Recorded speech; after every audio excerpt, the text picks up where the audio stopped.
And I want to comment on what he said and also Robert's remark about us endorsing the punishment for apostasy.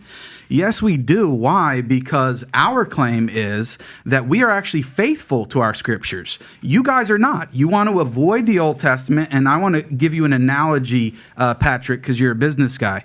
You have many businesses, okay?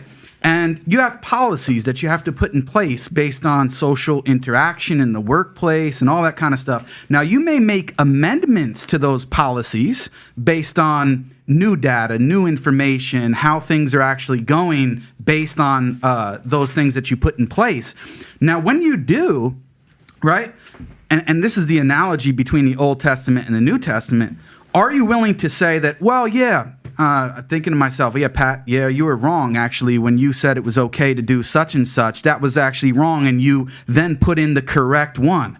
With the Bible, the problem that you have is the same one that you want to talk about, the loving Jesus Christ himself, which we also adore and respect as a prophet, is the same one that you believe is God and revealed the Old Testament, and you can't get out of that. So when your God, Jesus, revealed at that specific time, as I just read the passage, and I can read you plenty more, where he says to kill babies in war. Is it okay to target infants in war and kill babies? Is that inherently immoral? The problem that you have is if you go on, and this is why the argument is so important. It's not a tu quoque just as a fallacious argument. It's checking for your consistency as a Christian, whether or not you're actually faithful to your own text and tradition. And the reality is you're not. Why? You have two options.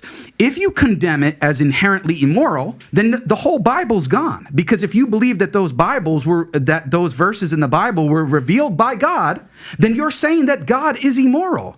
And on the other hand, if you say that it's not inherently immoral, but God changed the law at this time, then most of your arguments lose the force that they have against Islam, because you can no longer argue that it is inherently immoral to punish an apostate by death and all of the other things that you want to tack on. This is why it's so important. It's not a fallacious argument, and the reality is we want to stick to our text and our tradition, and for the most part, we would argue that the Christians have abandoned them in favor of secular, liberal, moral ideologies.